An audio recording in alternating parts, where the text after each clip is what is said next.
क्या चाहता है यंग इंडिया? अगर एक शब्द में बोले तो शिक्षा और रोजगार चाहता है यंग इंडिया।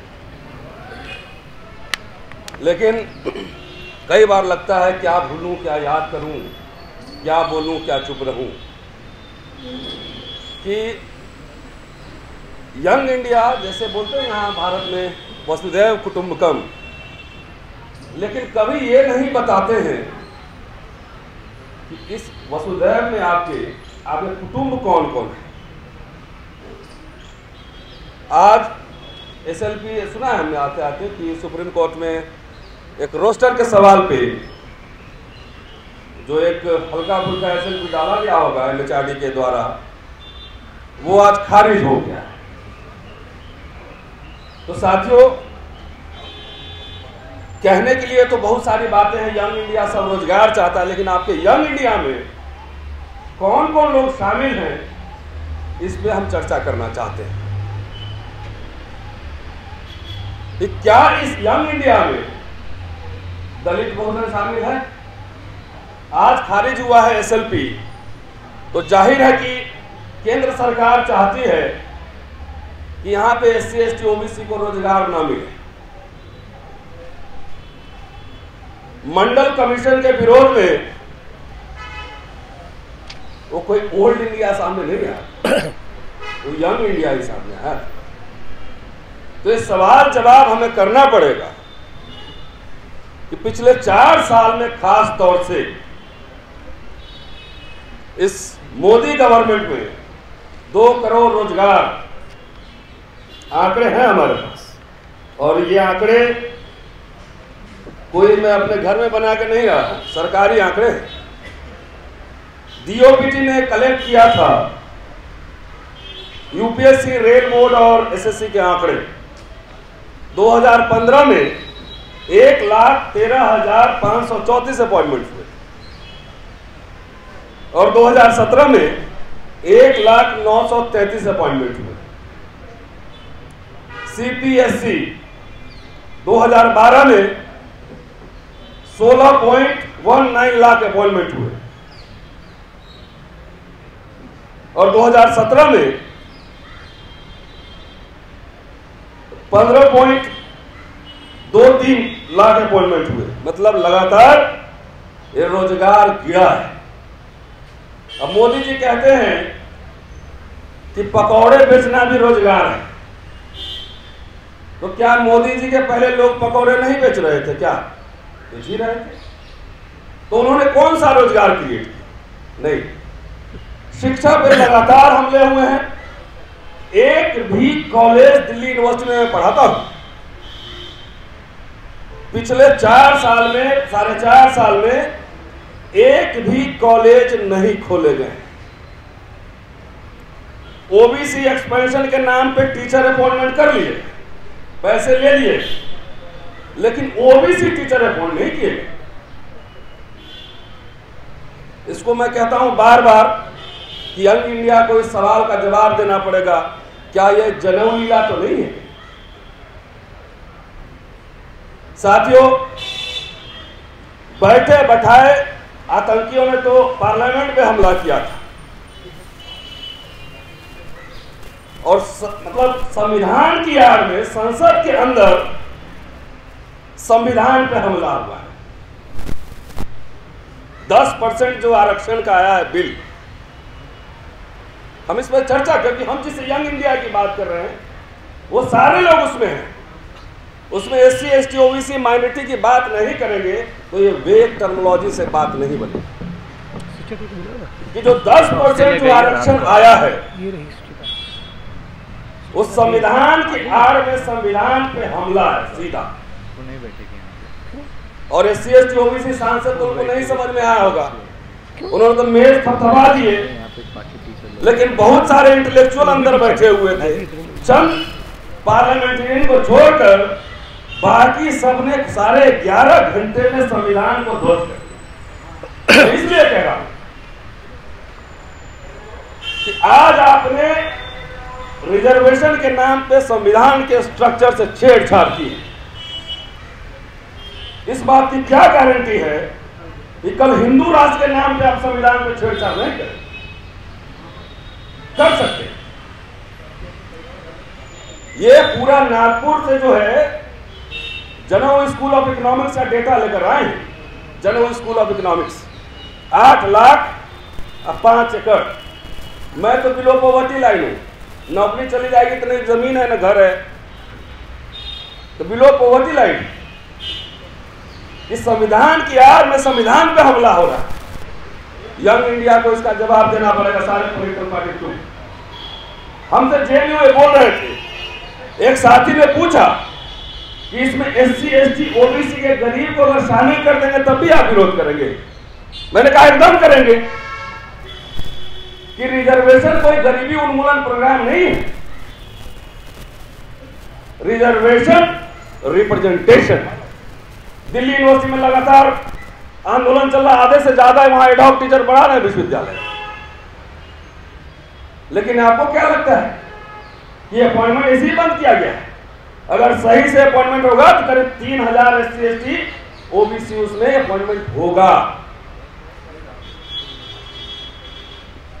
सरकार नहीं करना चाहती और हमारे यंग इंडिया में बहुत सारे लेयर्स है, हम लोग देखते हैं विश्वविद्यालय में। ये किताब तुम्हारा और पन्ना हमारा। राष्ट्र राष्ट्र राष्ट्र, तो राष्ट्र किस चीज से बनता है? बाउंड्री भी पता है क्या? राष्ट्र की बाउंड्री कहां है? राष्ट्र बनता है लोगों से। अगर इस पूरे मूवमेंट में, आंदोलन अगर SC ST बहुजन का रिप्रेजेंटेशन नहीं है, विच कॉन्स्टिट्यूट 85%। दिल्ली यूनिवर्सिटी में आज तक एक प्रोफेसर या प्रिंसिपल नहीं बनाते, और कैसे बनाते हैं प्रोफेसर और प्रिंसिपल? लाइए सबका बायोडाटा का भी एनालिसिस करते हैं, सोशल ऑडिटिंग किया जाए, रोजगार बढ़ाओ। लेकिन आज तक मुझे याद है, मैं जब स्टूडेंट था अटल बिहारी वाजपेयी सरकार में 1400 1000 से ज्यादा पहले IAS का एग्जाम होता था यूपीएससी में, घटा के सीधा 300 कर दिया गया। लेकिन जो लोग सड़क पे उतरे थे मंडल कमीशन के विरोध में, वो कभी नौकरी बढ़ाओ इसके लिए सड़क पे नहीं उतरे। आज जिस तरह से मैसिव प्राइवेटाइजेशन हो रहा है, तो नहीं, प्राइवेट कर दो तो सारा हमारा ही है, उसमें तो किसी को घुसने नहीं देंगे। हम जानते हैं कि कैसे मीडिया हाउसेस में और प्राइवेट सेक्टर में कैसे नौकरियां मिलती हैं, हम जानते हैं। तो प्राइवेटाइजेशन के खिलाफ जितना मंडल कमीशन के खिलाफ सड़क पर उतरे थे, काश प्राइवेटाइजेशन के खिलाफ उतरते, अगर नौकरियां बढ़ेगी यहां पे। इसलिए इस नौजवान भारत को इन सवालों को एड्रेस करना है, और यही सवाल एड्रेस बातचीत करने में आए। हमारे कॉलेज में चलिए, हिंदू कॉलेज में दिखाते हैं, स्कूल टेक्स्ट बुक लिख के प्रिंसिपल बनाए जाते हैं, वाइस चांसलर हमारे बनाए स्कूल टेक्स्ट बुक लिख के, और रिसर्च बुक के नंबर काटे जाते हैं, चाहे वह कौन से भारत में है। यह सवाल करना है, ये सवाल का जवाब देना होगा कि ये भारत सबका है, ये राष्ट्रवादी मुसलमान का है, हिंदू का, दलित का भी है, सबका है। रोजगार के अवसर आपने बढ़ाए नहीं, आरक्षण पे अब चलिए, कम से कम ये तो कह सकते हैं कि आरक्षित भारत में आप सबका स्वागत है। गालियां हमें पड़ती थी, आपकी मेरिट भी हम जानते हैं। चेकोस्लोवाकिया के स्पेलिंग हमसे और गोवा के स्पेलिंग आपसे, ऐसे बनती है मेरिट। तो चलिए, अब आरक्षित भारत में आप सबका स्वागत। जितनी गालियां हमें दिया है आपने, वो कहां से नारे बनते थे? मैं बिहार का रहने वाला, यूनिवर्सिटी में बनते थे। ये आरक्षण कहां से आया? गंदे गंदे भद्दे गालियां पड़ती थी। तो गालियों के भारत में आप सबका स्वागत है, अब आप गाली नहीं दें। साथियों, जाहिर है अभी दिल्ली यूनिवर्सिटी में एक कोर्स चल रहा है, दिल्ली स्कूल ऑफ जर्नलिज्म। कहां इसी हुआ, ऐसी हुआ, क्या हुआ, नहीं हुआ, पता ही नहीं है।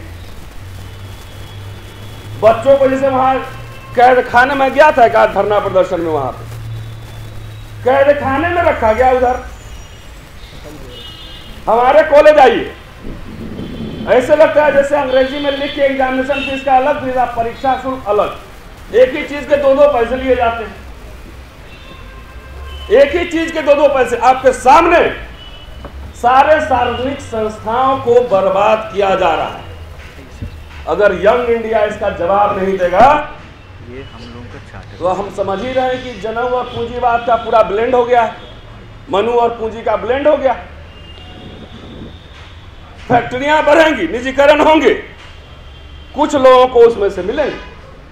इसलिए यंग इंडिया में और कंपोनेंट्स, अरे कभी हमारे गली आकर देखिए तब आपको पता लगेगा यंग इंडिया का दर्द और दुख। 25 साल से हम लोग खाली मुकदमे ही लड़ रहे हैं, उतना टाइम बचा रहा था, 2-4 किताब और लिख लिए रहते। एक भी इस भारत में, मैं कह रहा हूं, एक भी जो बहुजन जमात का आदमी नौकरी तो पा सकता है, लेकिन स्वाभिमान के साथ नौकरी नहीं कर सकता। साथियों, नौकरी भी लेना है, नौकरी भी बचाना है, लेकिन सबसे मूलभूत बात है इस देश का संविधान खतरे में है। और दुनिया के बड़े बड़े तानाशाह गरीबों के नाम पर आए थे, और जिस तरह से 10% आपने गरीबी के नाम पे जनेऊ आरक्षण लगाया है, वो जैसे नोटबंदी आपने रातों रात की थी और उसके पहले 77-78 में नसबंदी हुई थी, उसी तरीके से संविधान बंदी की दिशा में कदम है। यंग इंडिया के मुद्दों को उठाना पड़ेगा। 10% विशुद्ध और विशुद्ध, पहली बार भारत में जाति के नाम पर यह आरक्षण आया है। इसकी बारीकियों को समझना है। SC/ST का आरक्षण था, वो था क्या था? सोशल एक्सक्लूजन के बेसिस पे था। ओबीसी का आरक्षण क्या था? सामाजिक और शैक्षणिक पिछड़ा वर्ग के नाम पे था। और ये पहली बार सवर्ण आरक्षण आया है। अरे भाई, देश के तो सारे जितने संपदा है उसको आप ही का कब्जा। थोड़ा रिप्रेजेंटेशन के नाम पे थोड़ा बहुत मिल रहा था, तो जब पढ़ने की बारी आई तो स्लेट छीन लिया और प्लेट पकड़ा दिए, खिचड़ी खिलाने लगे। और जब पढ़ाने की बारी आई तो रोस्टर का अनार मचा हुआ है और सारे कंपनियां बेच रहे। इसलिए मुझे लगता है कि हम सब आपके साथ हैं रोजगार और शिक्षा के मसले पे, लेकिन मुझे लगता है कि इस यंग इंडिया में वो बहुरंगी जो भारत है उसकी तस्वीर सामने आना चाहिए। शुक्रिया साथी। अगर अभी तक आपने चैनल को सब्सक्राइब नहीं किया है तो प्लीज़ सब्सक्राइब कीजिए और ताज़ा अपडेट पाने के लिए बेल आइकन को दबाना ना भूलें।